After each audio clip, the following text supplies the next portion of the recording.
Kali ini kita akan membahas mengenai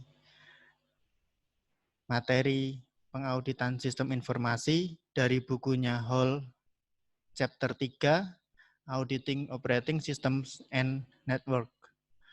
Pada PowerPoint ini yang kita bahas lebih dulu adalah Auditing Operating Systems. Maka silahkan disiapkan bukunya.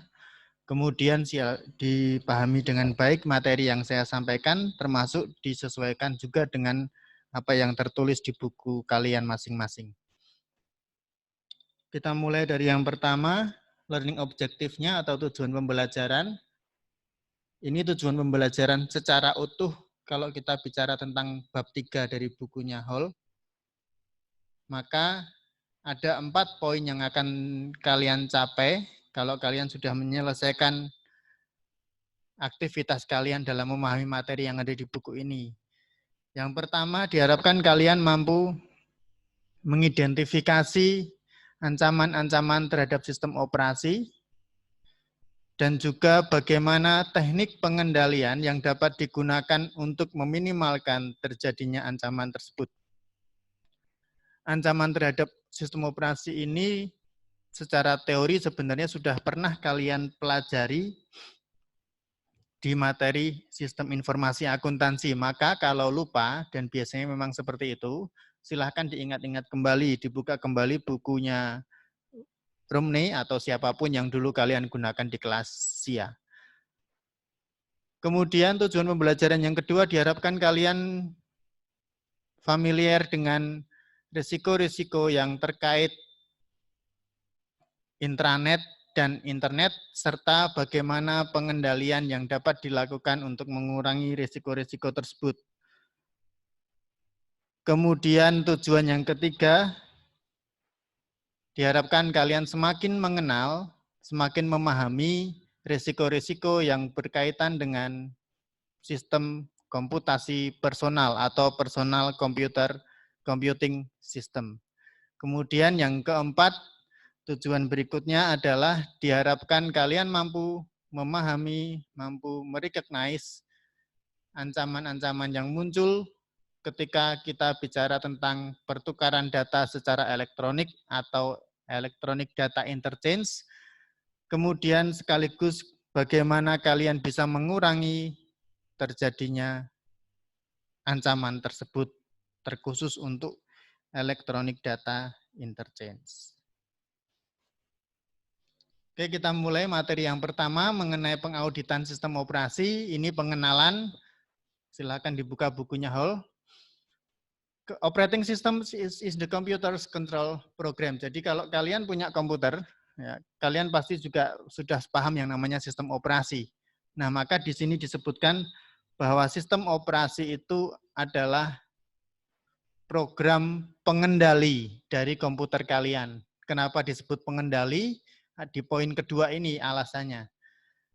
It allows users and their applications to share and access common computer resources. Jadi disebut pengendali karena sistem operasi inilah yang memungkinkan, yang mengizinkan pengguna dan aplikasi-aplikasi lainnya untuk berbagi dan mengakses sumber daya yang ada pada komputer. Misalnya kalau kalian punya laptop kan pasti ada prosesornya, ada memorinya. Nah, pengalokasian atau akses terhadap prosesor dan memori itu semua diatur oleh sistem operasi. Nah, kemudian di poin yang ketiga di slide yang pertama ini, di sana disebutkan bahwa biasanya memang sistem operasi itu sifatnya komunal atau sama bagi semua user. Maka di sini kalimatnya, because the operating system is common to all users, the larger computer facility in the greater the scale of potential damage. Jadi karena sifat sistem operasi itu yang sifatnya komunal, yang sifatnya sama bagi setiap user, maka untuk penggunaan fasilitas komputer dalam skala besar berarti akan ada potensi bahaya dalam skala yang besar juga. Maka untuk di PowerPoint kali ini nanti kalian akan banyak bicara tentang bagaimana sih caranya agar seorang auditor itu dapat mengaudit sistem operasi komputer dengan baik. Langkah-langkahnya apa saja dan yang lain sebagainya. Karena kita akan berhadapan dengan konsep di poin yang ketiga ini.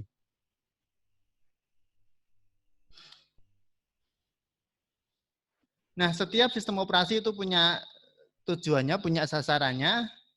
Maka sebelum ke sana kita akan melihat dulu sebenarnya apa sih tugas dari sistem operasi. Hall mengatakan ada 3 tugas dari sistem operasi. Yang pertama adalah menerjemahkan bahasa tingkat tinggi. Bahasa program ini maksudnya, misalnya COBOL, C++, BASIC, dan SQL atau Structured Query Language.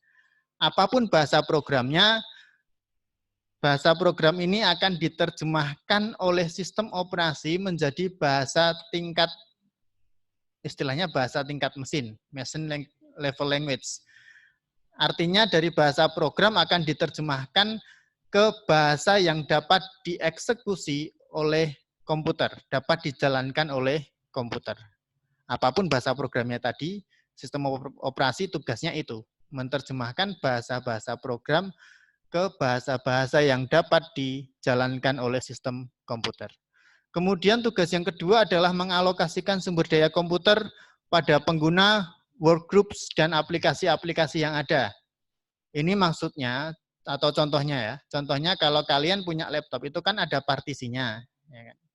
Nah, ketika kalian membuat partisi hard disk, itu sebenarnya dalam rangka memenuhi tugas yang kedua dari sistem operasi itu, yaitu pengalokasian sumber daya komputer. Kemudian yang ketiga, tugas utama dari sistem operasi adalah mengelola semua tugas yang berkaitan dengan pemrograman dan aktivitas komputasi lainnya. Ya, maka di sini kalimatnya manages the task of job scheduling and multi-programming. Jadi misalnya kalian akan menggunakan komputer itu untuk apa, kemudian program apa saja yang akan kalian jalankan, yaitu nanti akan menjadi tugas dari suatu sistem operasi. Nah, maka ini yang akan kita bahas di bagian-bagian awal. Ya, kalau kalian sudah tahu tugas-tugas dari sistem operasi, maka kemudian yang berikutnya adalah sistem operasi itu harus bisa mencapai atau memenuhi 5 sasaran pengendalian fundamental ini, agar tugas-tugas tadi dapat dilakukan secara konsisten dan reliable. Yang pertama, the operating system must protect itself from users, atau sistem operasi harus bisa melindungi dirinya dari pengguna. Artinya apa? Di kalimat berikutnya di situ maknanya adalah pengguna dari aplikasi tidak bisa atau not be able to gain control, tidak bisa mendapatkan kendali atas sistem operasi. Maka biasanya yang terjadi kan ketika kita bicara sistem operasi, kita tidak bisa mengontrol sistem operasi kita. Dia sendiri yang mengontrol dirinya sendiri. Ya kan? Kenapa? Karena kalau user itu nanti akan bisa mengontrol sistem operasi, maka bisa jadi akan timbul kerusakan dan lain sebagainya.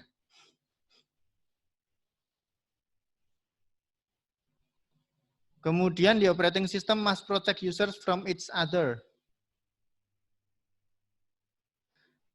Sistem operasi harus bisa melindungi user satu sama lain. Artinya satu user tidak bisa mengakses program user lainnya.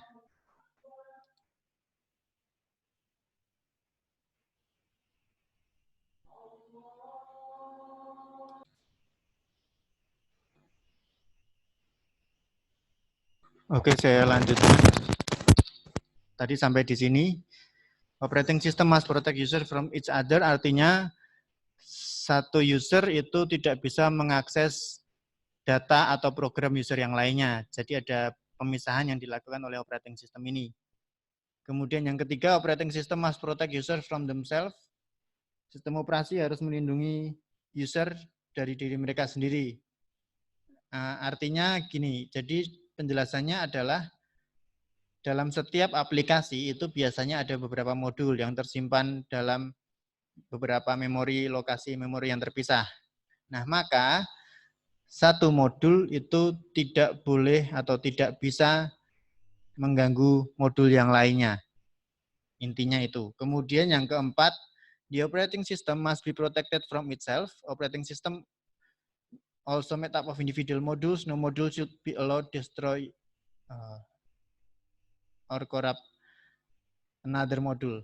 Jadi ini sebenarnya konteksnya hampir sama dengan yang atas tadi, bahwa setiap sistem operasi itu akan terdiri dari beberapa modul, dan modul-modul dalam sistem operasi itu tidak boleh saling mengganggu. Kalau yang atas tadi modul-modul dalam setiap aplikasi. Sementara kalau yang ini modul-modul dalam suatu sistem operasi.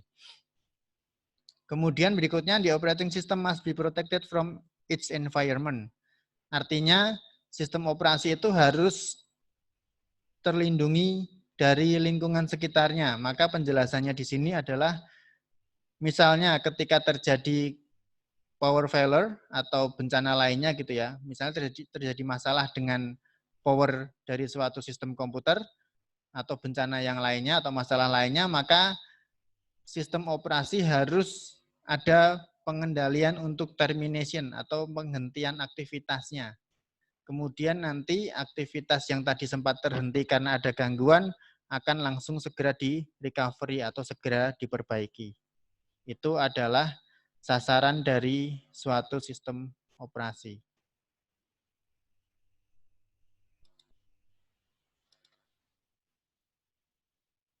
Oke, berikutnya kita masuk ke materi mengenai keamanan sistem operasi.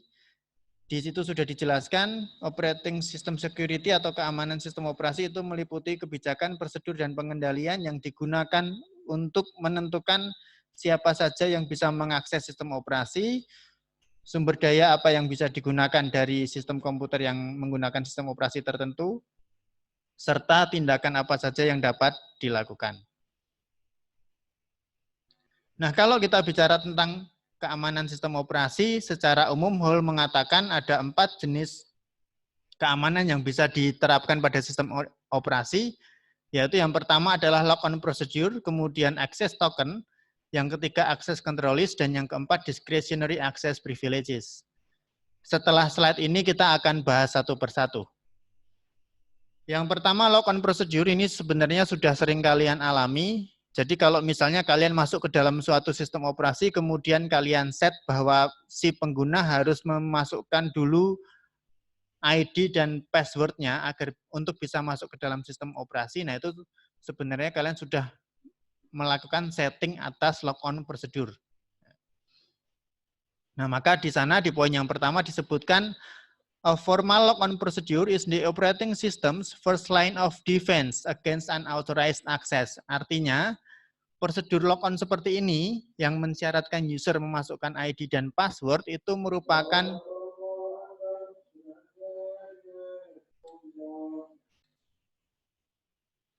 formal lock-on prosedur adalah langkah atau garis atau lini pertahanan utama dari suatu sistem operasi untuk mengatasi ancaman akses yang ilegal atau akses yang tidak terotorisasi. Kenapa disebut lini pertahanan utama? Karena ya seorang penyusup misalnya mau masuk ke dalam sistem operasi, kalau mau melakukan akses yang ilegal harus berhadapan dulu dengan prosedur ini, yaitu dia harus memasukkan kombinasi user ID dan password-nya. Nah, kemudian dua poin berikutnya adalah teknis dari lock-on procedure, yaitu yang pertama teknisnya si pengguna itu harus memasukkan dulu ID dan password, kemudian nanti sistem akan membandingkan apakah ID dan password-nya itu merupakan ID dan password yang valid. Dibandingkannya dengan apa? Dibandingkan dengan database dari daftar pengguna yang sudah terotorisasi oleh sistem.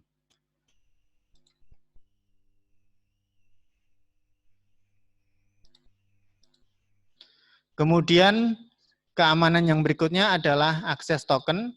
Akses token ini langkah berikutnya atau security level berikutnya setelah lock-on prosedur. Jadi kalau sudah bisa lock-on ke dalam sistem, kemudian sistem itu akan meng-create akses token sebenarnya.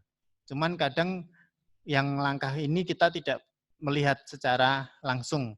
Tetapi sebenarnya begitu kalian memasukkan user ID dan password dan ternyata valid, maka sistem akan mengenerate ini, access token. Access token ini isinya adalah informasi-informasi tentang user, termasuk user ID-nya apa, password-nya apa, user group misalnya di setting seperti itu, kemudian user ini boleh ngapain aja, nah itu semua sudah terekam dalam access token. Kemudian yang ketiga, access control list. Access control list ini sebenarnya jenisnya bisa macam-macam, tetapi yang disampaikan oleh Hall itu access control list berkaitan dengan penggunaan atau berkaitan dengan akses terhadap sumber daya IT. Misalnya, seseorang itu bisa mengakses data file yang mana, bisa mengakses program yang mana, dan mana yang tidak boleh diakses, dan seterusnya. Jadi di sini pada ACL atau access control list ini sudah terrecord semua. Setiap user yang boleh masuk ke dalam sistem itu punya privilege apa saja. Nah, kemudian secara lebih spesifik muncul yang berikutnya yaitu discretionary access privileges. Ini berkaitan dengan penggunaan hak akses secara lebih spesifik dibandingkan dengan yang tadi sebelumnya access control list itu. Maka di sini saya memberikan contoh ini seperti yang ada di buku. Cuman saya terjemahkan dalam bentuk gambar. Misalnya ada seorang controller ini istilahnya owner lah ya, owner dari suatu general ledger. Nah, di perusahaannya dia ada beberapa manajer di sana, ada budgeting manager dan ada account payable manager misalnya. Nah, maka nanti si controller ini akan memberikan akses privilege kepada dua manajer itu, tetapi dalam konteks yang berbeda. Misalnya, privilege yang diberikan kepada budgeting manager itu adalah si manajer bagian penganggaran hanya bisa membaca general ledger yang muncul dalam sistem atau yang tersimpan dalam sistem. Sementara privilege untuk account payable manager karena dia sifatnya lebih teknis dari budgeting manager, maka si account payable ini privilege-nya sedikit berbeda. Dia tidak hanya bisa membaca general ledger yang ada dalam sistem, tapi dia juga bisa write atau menambahkan informasi yang baru pada general ledger. Jadi bedanya seperti itu. Nah, maka intinya discretionary access privilege ini adalah si owner akan memberikan privilege yang berbeda-beda kepada setiap user dari sistem operasi yang ada, yang digunakan oleh perusahaan. Nah, berikutnya kita masuk ke bagian ancaman atas sistem operasi. Secara umum, Hall membagi ancaman itu menjadi dua. Yang pertama, ancaman secara accidentally. Yang kedua, ancaman secara intentionally. Accidentally itu berarti ancaman yang tidak disengaja, intentionally itu berarti ancaman yang memang disengaja. Ancaman yang tidak sengaja itu dibagi menjadi dua macam, yaitu kegagalan perangkat keras, hardware failure, misalnya komputernya ternyata tidak bisa beroperasi, atau program yang dijalankan error, itu kan kadang itu kan lebih sering accidental ya. Misalnya kalian buka laptop kalian, tiba-tiba OS-nya hang atau crash dan lain sebagainya, itu accidental. Nah, sementara ancaman yang sifatnya intentionally atau sifatnya disengaja, itu ada 3 contoh yang diajukan oleh Hall. Yang pertama, privileged personnel who abuse their authority. Atau artinya orang yang memiliki hak akses khusus terhadap sistem, ternyata dia malah menyalahgunakan hak akses itu. Misalnya, dia punya akses terhadap database dalam suatu sistem operasi, kemudian datanya dia ganti sendiri untuk mengacaukan operasional sistem perusahaan, itu bisa. Kemudian sumber yang kedua yang dilakukan secara sengaja, individuals, both internal and external to the organization who browse the operating system to identify and exploit security flaws. Ini artinya adalah ancaman yang disengaja itu bisa muncul dari seseorang, entah itu dia karyawan dari perusahaan itu atau orang di luar perusahaan, yang dengan sengaja mencari tahu, mengidentifikasi sebenarnya kelemahan dari keamanan sistemnya itu apa. Kemudian yang ketiga, ancaman yang secara sengaja itu dapat bersumber dari seseorang yang dengan sengaja atau juga mungkin bisa tidak sengaja ini memasukkan virus komputer atau program berbahaya lainnya ke dalam sistem operasi. Kalau untuk yang ketiga memang masih ada opsi accidentally, karena kadang kita juga tidak tahu bahwa misalnya flash disk yang kalian masukkan ke dalam komputer kalian ternyata di dalamnya ada virusnya misalnya. Oke, ini adalah ancaman-ancaman yang bisa dihadapi oleh suatu sistem operasi. Nah, berikutnya kita akan mencoba melihat pengendalian apa saja yang bisa diberikan untuk mengurangi ancaman-ancaman terhadap sistem operasi.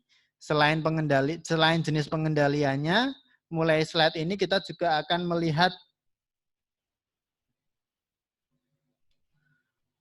sasaran audit dan prosedur audit yang dapat dilakukan untuk setiap pengendalian. Maka ini saya mulai dari yang pertama. Mulai slide ini kita akan bicara tentang bagaimana melakukan audit dan pengendalian atas hak akses khusus atau akses privilege. Ini pengantar dulu di slide ini, ya, pengantar tentang akses privilege. Intinya, user access privileges are assigned to individuals and to entire work groups authorized to use the system. Jadi kalau kita bicara tentang hak akses khusus itu berarti hak yang diberikan kepada setiap karyawan, kepada seseorang atau kepada seluruh work groups yang terotorisasi untuk dapat menggunakan sistem. Nah, privileges ini atau hak akses khusus ini akan dapat digunakan untuk menentukan file-file mana saja, aplikasi mana saja yang bisa diakses oleh seseorang atau sekelompok orang tersebut. Termasuk privileges ini juga akan menentukan aktivitas atau tindakan apa saja yang dapat mereka lakukan. Misalnya seperti tadi, karyawan A itu bisa mengakses data, tapi dia hanya bisa membaca datanya saja, dia tidak bisa mengedit data yang sudah ada. Sementara karyawan B bisa membaca dan mengedit data yang ada. Nah, itu contoh actions of privileges. Nah, kalau kalian menjadi auditor IT, ketika kalian akan mengaudit pengendalian akses, maka sasaran auditnya adalah untuk memverifikasi bahwa akses-akses khusus tersebut memang diberikan secara sedemikian rupa sehingga dapat konsisten dengan kebutuhan pemisahan tugas yang diperlukan oleh perusahaan sesuai dengan kebijakan yang ada. Jadi kalau kemarin kita sudah bicara tentang pemisahan tugas, ya, maka pemberian akses ini harusnya konsisten dengan pemisahan-pemisahan tugas itu. Kemudian harus konsisten juga atau harus sesuai juga dengan kebijakan organisasi yang sudah ditentukan sebelumnya. Nah, kemudian bagaimana prosedur auditnya? Untuk mengaudit akses privileges, maka beberapa pengujian itu dapat dilakukan. Yang pertama, auditor dapat melakukan review atas kebijakan-kebijakan organisasi terkait pemisahan tugas. Kemudian yang kedua, auditor dapat melakukan review atas hak-hak istimewa apa saja yang dimiliki oleh setiap karyawan atau sekelompok karyawan dalam perusahaan itu untuk menentukan apakah hak akses mereka memang sudah sesuai dengan job desk dan posisi mereka. Kemudian yang ketiga, auditor bisa melakukan review personal record. Personal record ini catatan individual karyawan. Untuk melihat atau untuk menentukan apakah karyawan yang telah mendapatkan hak istimewa atau hak khusus tadi sudah melalui tahapan keamanan yang memadai, yang intensif, sesuai dengan kebijakan perusahaan. Misalnya tadi, setiap karyawan harus punya ID dan password dan lain sebagainya. Nah, itu dicek, direview. Setiap personel apakah sudah melalui mekanisme seperti itu atau tidak. Kemudian auditor bisa melakukan review atas catatan karyawan berkaitan dengan bagaimana tanggung jawab setiap karyawan untuk memaintain confidentiality of company data atau menjaga kerahasiaan data perusahaan. Kemudian yang berikutnya, prosedur yang dapat dilakukan adalah auditor dapat mereview yang namanya users permitted logon times. Ini artinya, jadi setiap kali user itu masuk ke dalam sistem kan ada logon prosedur tadi ya. Nah, maka sebenarnya sistem itu akan mencatat periode akses dari si user itu. Jadi begitu kita bisa masuk ke dalam sistem, setelah masukkan user ID dan password, kan kita masuk ke dalam sistem nih. Nah, aktivitas kita selama berinteraksi dengan sistem itu akan dicatat, akan direcord oleh komputer. Maka auditor bisa mereview itu, ya catatan waktu logon-nya. Apakah karyawan ini memang logon-nya sesuai dengan waktu yang telah ditentukan, sesuai dengan jam kerja mereka atau tidak.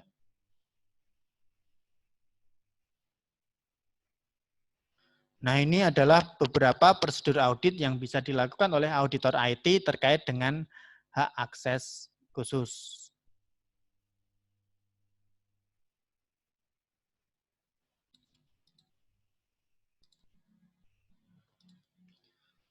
Oke, berikutnya yang kedua, kita akan melihat atau mendiskusikan pengendalian yang kedua, yaitu penggunaan password. Ya.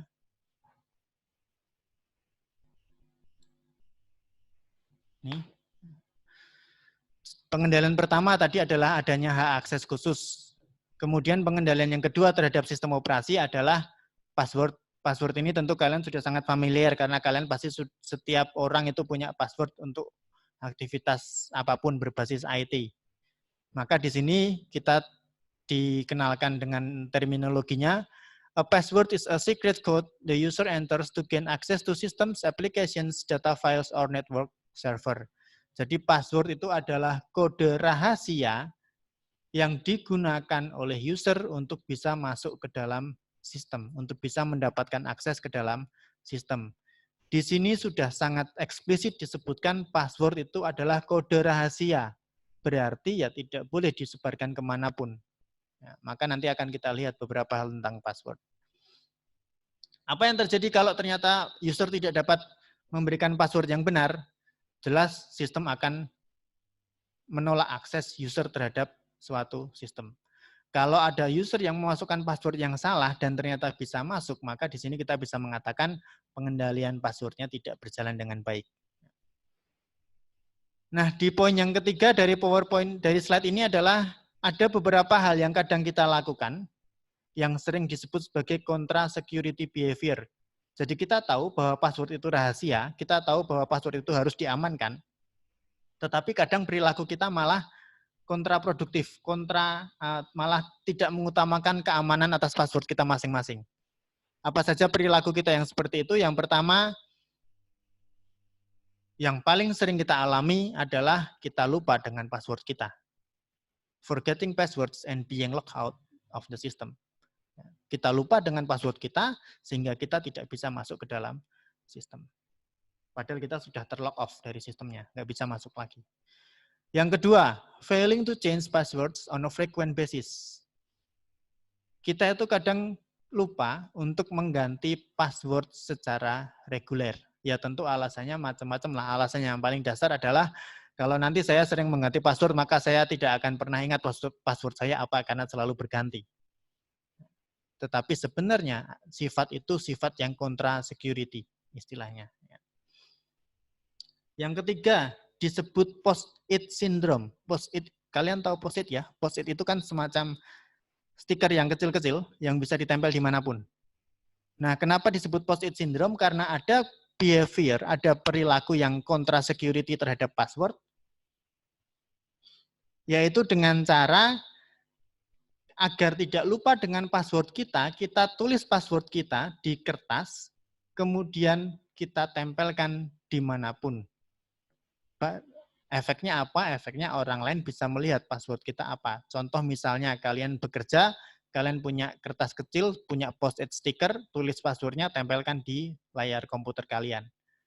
Ketika orang lewat dan melihat tempelan kalian itu, dia akan langsung tahu password kalian apa.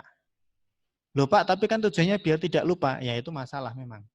Di satu sisi kita pengen agar kita tidak lupa dengan passwordnya, tetapi di sisi yang lain ternyata cara kita itu malah membuat orang lain bisa melihat, bisa mengetahui password kita dengan mudah. Kemudian kontra security behavior berikutnya adalah simplistic password atau password yang terlalu simple. Password yang terlalu simple atau yang terlalu sederhana itu memang di satu sisi membuat kita mudah ingat, tetapi di sisi yang lain ini akan memudahkan hacker untuk melakukan akses terhadap sistem kalian. Maka kalau kalian amati kan di beberapa aplikasi yang membutuhkan password sekarang sudah mulai adanya pelarangan dari suatu aplikasi password yang dibuat terlalu simpel. Misalnya sekarang yang sering muncul adalah password yang dibuat minimal 8 karakter. Kenapa? Karena secara teori, secara konsep dari hacking adalah password dengan minimal 8 karakter itu membacanya lebih lama. Kemudian password itu tidak hanya huruf saja, tapi juga ada angka, ada huruf besar, huruf kecil, dan simbol-simbol tertentu. Nah, itu sebenarnya untuk membuat hacker semakin sulit dalam membobol password kalian. Maka empat hal ini silahkan dicermati dengan baik. Kalau kita masih sering melakukan ini, berarti kita masih sering melakukan yang namanya contra security behavior towards the password. Berdasarkan jenisnya password ada 2 macam, reusable password dan one-time password. Reusable password itu adalah password yang dapat digunakan kembali, ini yang paling banyak dipakai. Artinya ketika kita masuk ke dalam sistem dan kita menggunakan satu password, maka password itu akan bisa kita pakai seterusnya. Nanti silahkan dibaca sendiri. Ya. Intinya itu.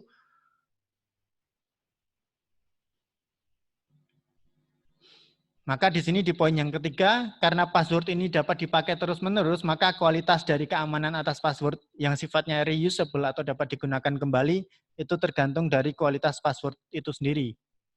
Misalnya, di sana disebutkan, kalau password itu isinya adalah nama anak, atau nama peliharaan kita, atau tanggal lahir kita, maka seorang kriminal komputer akan bisa dengan mudah menebak password kalian itu.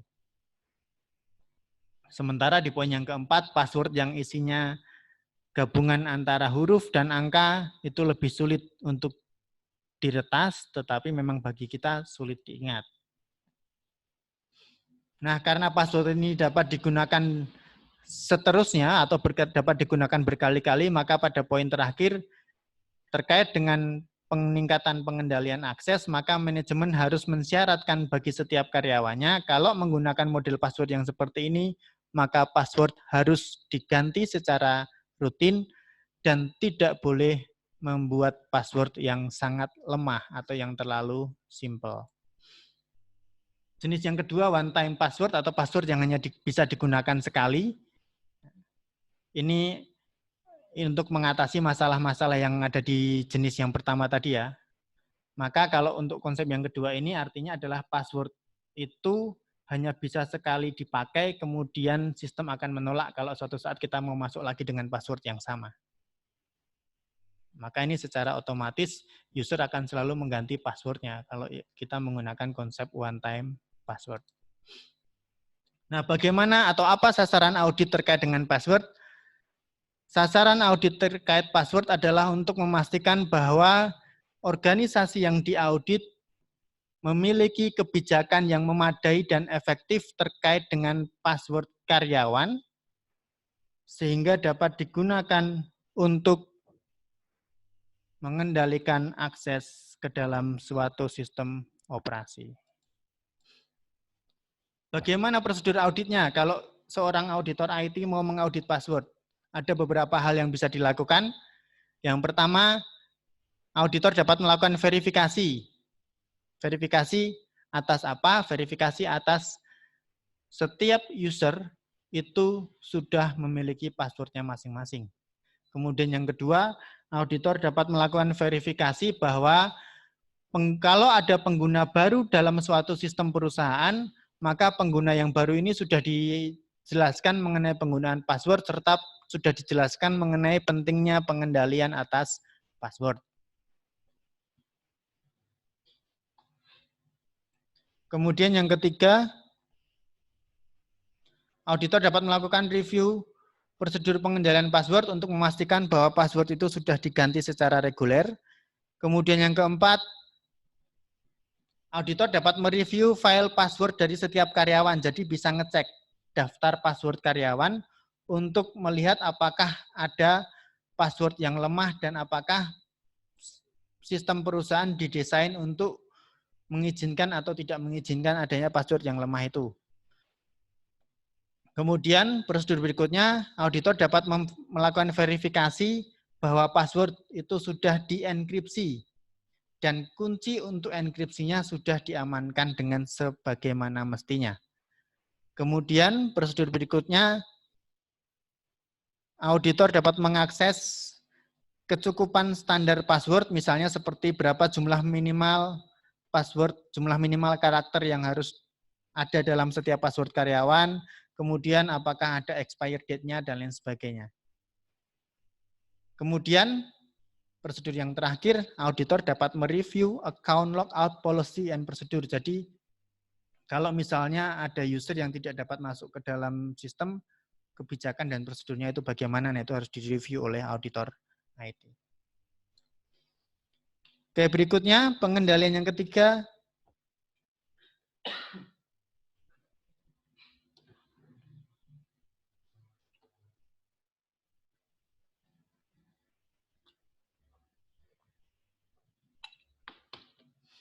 Pengendalian yang ketiga adalah pengendalian terhadap program-program yang berbahaya, malicious and destructive program.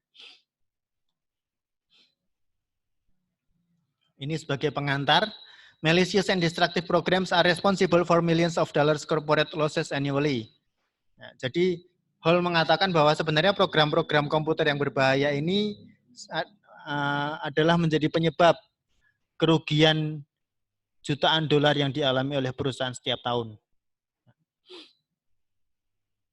Kerugiannya apa saja? Kerugiannya misalnya datanya hilang, datanya rusak, kemudian performa komputer yang menurun, dan lain sebagainya. Nah, program yang berbahaya itu apa saja jenisnya? Beberapa sudah kalian sangat familiar, yaitu virus, worms, logic bombs, backdoors, dan Trojan horses. Istilah-istilah ini sudah pernah kalian pelajari di SIA. Bab 6. Maka di materi PSI ini tidak akan kita bahas lagi, berarti nanti tidak ada pertanyaan tentang apa itu virus dan lain sebagainya. Silahkan dicek lagi di buku SIA. Kenapa tidak dibahas di sini? Karena asumsinya kalau kalian sudah lulus dari mata kuliah SIA, kalian sudah paham tentang program yang berbahaya, dan sekarang kita bicara level berikutnya, yaitu bagaimana mengaudit pengendalian atas program yang berbahaya tersebut. Oke, sasaran auditnya apa? Kalau kita bicara tentang virus dan program berbahaya lainnya, the auditor's objective is to verify that effective management policies and procedures are in place to prevent the introduction and spread of destructive programs. Jadi sasaran auditnya adalah untuk memverifikasi bahwa sudah tersedia kebijakan dan prosedur manajemen yang efektif untuk mencegah penyebaran software-software yang berbahaya tersebut. Terus prosedur auditnya apa yang bisa dilakukan terkait dengan virus dan program berbahaya lainnya?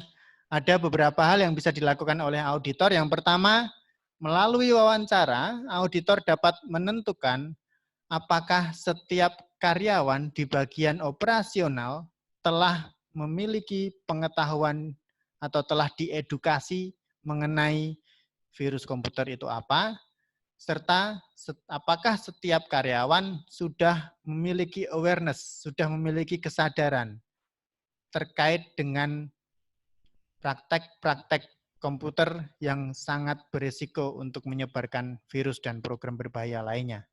Kemudian yang kedua, auditor dapat melakukan verifikasi terhadap software. Jadi kalau misalnya perusahaan itu membeli software yang baru, maka auditor dapat melakukan verifikasi bahwa software yang baru itu sudah diuji di standalone workstation. Standalone workstation itu artinya adalah ada sejumlah komputer yang tidak dihubungkan dengan jaringan internet atau jaringan lainnya. Atau komputer ini offline. Nah, auditor harus memastikan itu, harus memverifikasi bahwa setiap software yang baru sudah diuji terlebih dahulu pada komputer yang tidak ada jaringannya. Sebelum nantinya software itu diinstal atau diimplementasikan ke server jaringan internet tertentu. Kemudian yang ketiga, auditor bisa melakukan verifikasi terkait dengan software antivirus yang dimiliki oleh perusahaan. Apakah antivirus yang dipasang adalah antivirus yang paling terbaru dan upgrade-nya dilakukan secara reguler.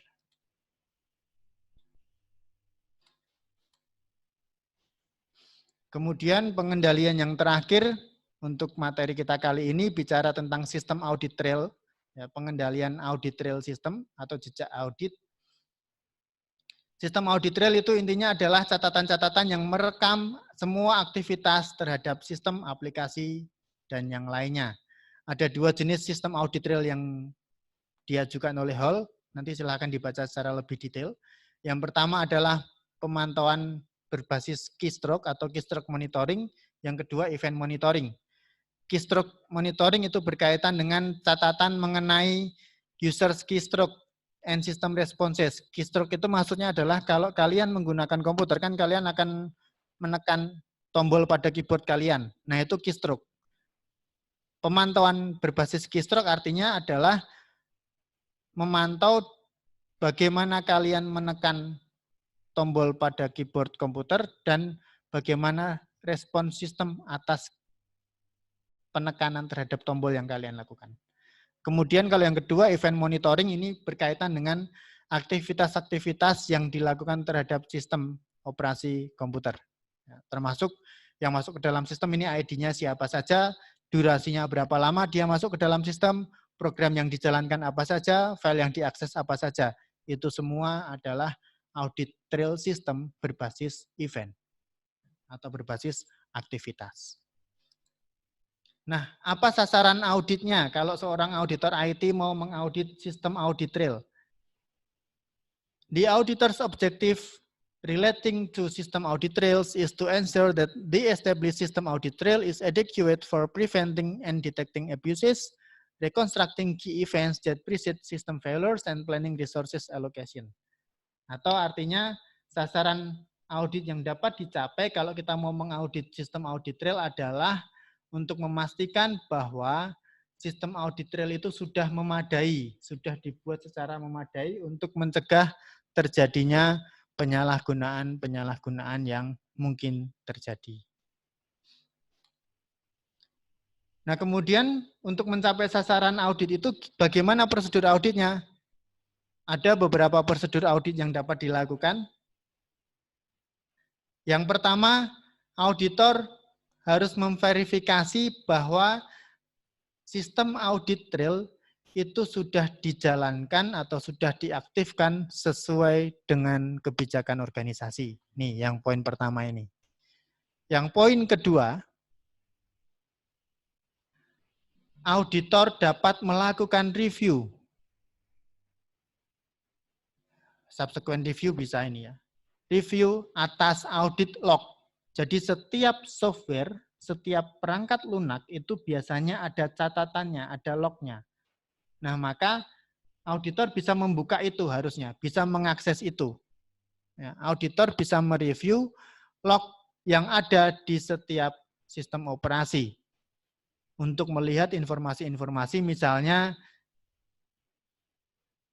aktivitas apa saja yang dilakukan user terhadap sistem operasi itu, kemudian log on and log off time-nya, kapan dia masuk ke sistem, kapan dia keluar dari sistem, kemudian apakah ada user yang tidak boleh mengakses sistem operasi, dan lain sebagainya. Intinya di poin yang kedua ini, auditor bisa mereview catatan audit yang ada pada setiap sistem operasi. Kemudian yang ketiga, ini berkaitan dengan violation, ya, pelanggaran keamanan, maka auditor bisa memilih sampel dari kasus pelanggaran keamanan yang terjadi kalau memang pernah terjadi pelanggaran atas keamanan sistem operasi. Jadi ketika ada beberapa peristiwa, ada beberapa kejadian yang berkaitan dengan pelanggaran keamanan sistem operasi, maka auditor bisa memilih sampelnya, sampel dari pelanggaran itu, kemudian dievaluasi. Apakah keamanan yang ada terhadap sistem operasi itu sudah efektif atau belum. Nah, kira-kira itu materi kita untuk hari ini mengenai auditing atas operation system. Di pertemuan atau di sesi berikutnya kita akan bicara masih di bab 3, yaitu mengaudit jaringan. Terima kasih. Semoga bisa dipahami dengan baik dan bisa kita lanjutkan pada sesi diskusi.